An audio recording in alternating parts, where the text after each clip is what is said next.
"I wish it need not have happened in my time," said Frodo. "So do I," said Gandalf, "and so do all who live to see such times. But that is not for them to decide. All we have to decide is what to do with the time that is given us." This may be one of the most beloved and well-known quotes in all of J.R.R. Tolkien's fantasy epic, The Lord of the Rings. And this simple conversation between a hobbit and a wizard has so much spiritual, emotional, and real-life depth to it. Frodo, at this point in his journey, is feeling the immense weight of his quest, and seeing just how dark the world really is in contrast with the safety and warmth of the Shire. Many of us reach a point in our lives where we are confronted with various trials and tribulations. Perhaps we face a serious health complication. Perhaps we lose a loved one suddenly. Our finances are devastated by poor timed events. Some around the world are persecuted for their faith in Jesus Christ. And in these circumstances, we can very easily find ourselves looking up to heaven and crying out to God, "Why? Why did you let this happen to me? Why now? Why in my time? And when are you going to make it end?" But we sometimes forget far too easily the words of Jesus Christ.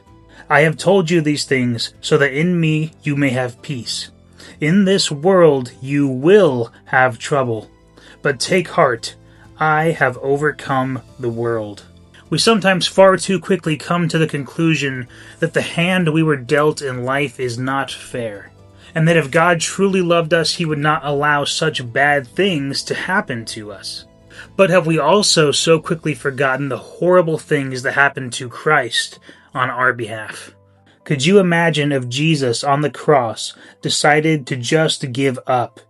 If he had chosen to summon those legion of angels described in Matthew 26:53 to come down and wipe out humanity for their crimes against God? Could you imagine if Jesus had said, "I don't deserve this," and walked away? Jesus would have been right in doing so. And yet Jesus Christ chose differently. He chose to die a criminal's death on a wooden cross, taking on the punishment that you and I deserved, our sins upon himself, dying and then rising again the third day that we might live through him. This is that Jesus who has overcome the world. And so when we are faced with different trials and tribulations and difficult circumstances in this life, let us first remember what Jesus went through for us. Now, what does all this have to do with Gandalf and Frodo? Well, you see, we, like Frodo, at times are weighed down by the struggles of this world. We can't always see the full picture, and we don't understand why God has placed us where we are. But God does not promise that He will give us a clear roadmap for our journey through this life. He promises that He will sustain us and be our strength in all things. Our job is simply to trust in His plan and take the journey laid out before us one step at a time. In a similar manner, Gandalf tells Frodo, all we have to decide is what to do with the time that is given us.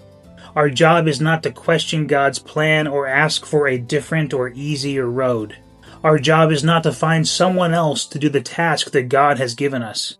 Our job is simply to decide what to do with the time that God has given us and the circumstances laid out before us, and trust Him and follow His plan in those steps. In Ephesians 5, verses 15 through 16, it says, "Look carefully then how you walk, not as unwise but as wise, making the best use of the time, because the days are evil." Even the Bible commands us to be good stewards of our time, our talent, and our treasures. Think of the parable of the talents, where Jesus gave talents to 3 different men, and 2 of them were wise and invested the talents, and one hid it in the ground out of fear of his master. And the one who hid it was greatly reprimanded by his master, because he did not make good use of what was given to him. And our time and our resources and our talents in this life are no different. And so, my friend, our job in this life is not to be wallowing and complaining about the hand that was dealt to us in this life, because we know that the Lord makes poor and makes rich. He brings low and lifts up. And He makes His sun rise on the evil and on the good, and sends rain on the just and on the unjust. We do not understand God's master plan, nor see the full picture, but God does, and we know that his plans are good and he works all things together for good. And so, like Frodo, we must simply decide what to do with the time that is given us, and with that time, have faith and trust in God that he is working in and through all circumstances, no matter how bleak and how dark they may seem in the current moment. God knows what he is doing, and we can rest comfortably in his hands.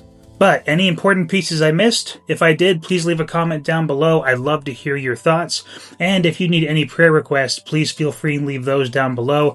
Either myself or perhaps someone else watching the video will take the time to pray for you.